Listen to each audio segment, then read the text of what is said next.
I would like to give the floor also to Jiri Novak, who is the chair within the CCBE of the IT Law Committee. He is also a practicing lawyer in Czech Republic.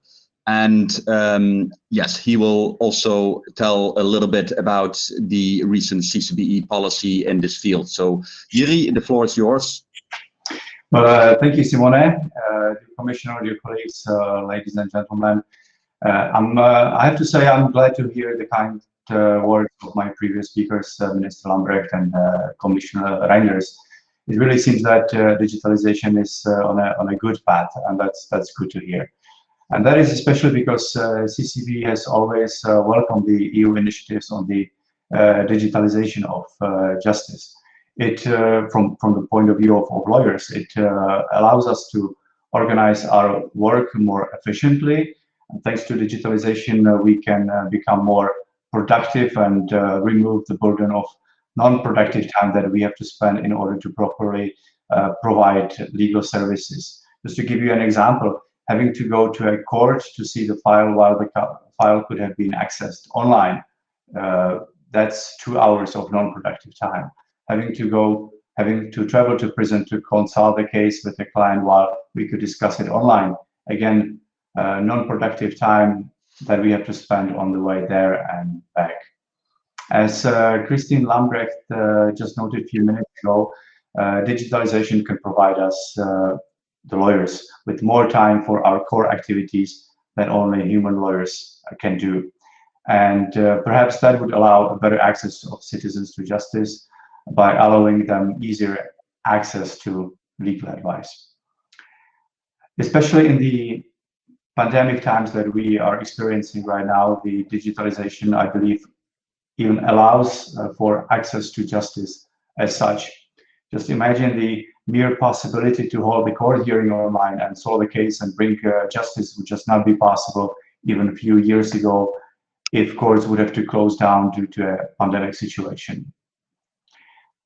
Also, as CCB contributed in its comments to the roadmaps to digitalization of justice in the EU, CCB, of course, welcomes the European digitalization of justice, as it may also serve as a way to foster interoperability of different national systems. And actually, I'm glad to hear that this is on a good way.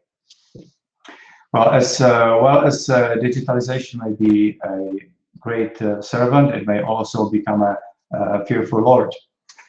In other words, the urge to increase efficiency through the use of technology should not sacrifice the consistent delivery of justice. Safeguards need to be adopted and implemented so that e-justice will remain at least as solid as it is in the old paper-based world. And by solid, I mean protective of the right to a fair trial as it stands in the European Convention on Human Rights and the EU Charter. So it is clear that the right to a fair trial is the paramount of proper administration of justice.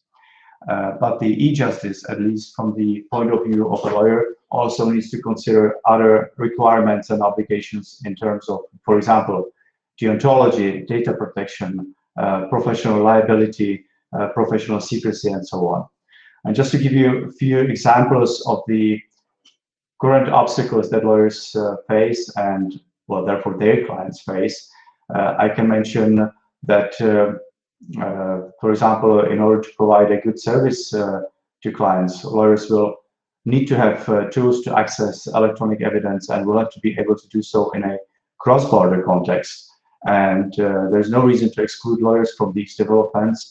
And I think a great example that lawyers should not be excluded from access to e-evidence is the proposed regulation on the European production and preservation orders for electronic evidence in criminal matters. Having said that, also the professional secrecy obligations must be respected when developing systems that improve cross-border access to electronic evidence. For example, hearing through video conferencing tools may pose practical problems when it comes to ensuring the possibility of lawyers to talk confidentially with their clients during online court hearings.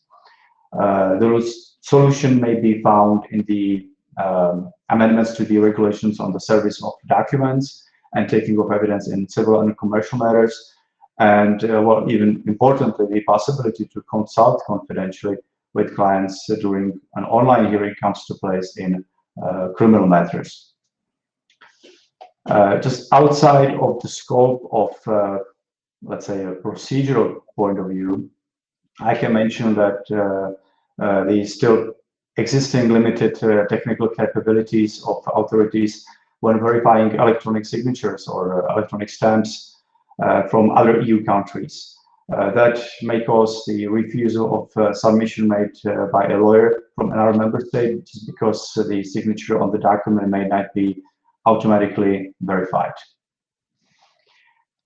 Well, in view of these examples, we as CCBE see a need for EU-wide minimum standards that ensure that national and EU e-justice systems are able to guarantee rights to a fair trial and legal obligations.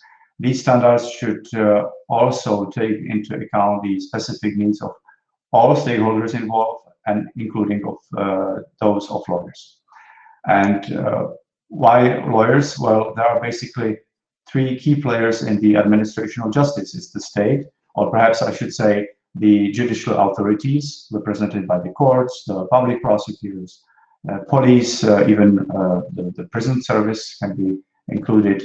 Then it's the citizens who are the users, the addressees, or perhaps the consumers of justice. And then we have the lawyers who serve as the representative of the users and often are the link between the citizens and the judicial authorities. So therefore, I think lawyers are in a great informed position. And again, if I may refer to Christine Lambrecht's speech, the lawyers are indispensable as we are the first contact of the citizens. We know their needs and expectations. Lawyers know the justice system from a different perspective than judicial authorities. And that's why I think lawyers shall remain consulted and structurally involved at policy and implementation level in relation to any initiative on the digitalization of justice. After all, including lawyers brings plurality of ideas into the creation of digitally minded justice. Let me turn my attention just briefly to the more technical perspective, and that is the e-codex, as Commissioner Reinders already noted. And without hesitance, I think that this EU-level tool deserves a particular attention to its high importance for the future of legal profession, not just justice, but legal profession included. It is a unique platform that, in the sense that it offers a European digital infrastructure for secure cross-border communications in the field of justice. And although at this moment, the e-codex only supports a limited number of use cases in civil and criminal proceedings, it is intended to become a general platform providing access to cross-border justice for all European citizens, businesses and legal professionals. And actually, I'm glad to hear from Commissioner Reinders that a comprehensive legal instrument will be proposed or introduced even this year to provide a basis for further development. I think that's really great news. And I'm sure this instrument will sufficiently protect the basic judicial principles even after the handover of e-codex to the European Agency for the Operational Management of Large-Scale IT Systems in the area of freedom and security and justice, well, in short, the EU-LISA. Well, proper setting of this core system for European justice, e-justice, is crucial. And I see that any doubts about the extent to which the independence of judiciary is guaranteed in the future management of e-codex may have a negative impact on the willingness of Europeans to use the system. So, and that would undermine the cross-border access to justice. That's why I think we really need to focus on this. As it was already mentioned, the CCB has been for years involved in the development of the e-codex platform, and it is not of a surprise that CCB is well prepared to remain fully involved also in the future development of this important tool as one of its main users.